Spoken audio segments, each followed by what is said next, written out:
World Competition Day is basically to remind people as to how important competition issues are in the market in order to not only promote consumer welfare but business welfare as well.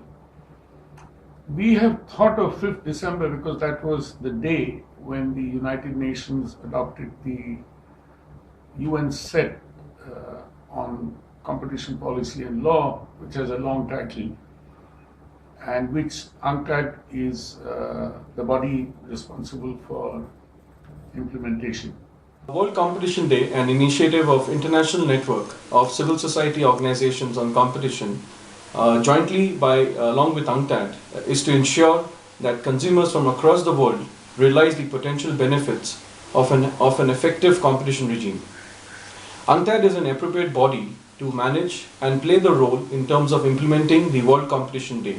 Given this, the support of all the competition agencies from across the globe is extremely important to impress upon UNCTAD to ensure that the day is recognized and observed globally on 5th December every year. The Philippines government passed a proclamation to actually celebrate the National Competition Day on 5th of December. I'm also pleased to inform you some of the OECD countries, Germany, Hungary, Poland, have also supported the initiative, along with some of the countries in Asia and Africa, namely Vietnam, Afghanistan, Tanzania, and Gambia.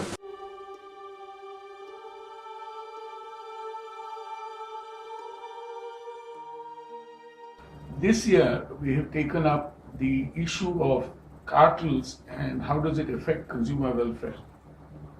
And mind you, while cartels do affect consumer welfare, they affect business welfare. Imagine if there are 3 telephone companies operating in a particular city and they decide to collude on rates, then it will not only affect consumers adversely, but they will also affect businesses adversely as well.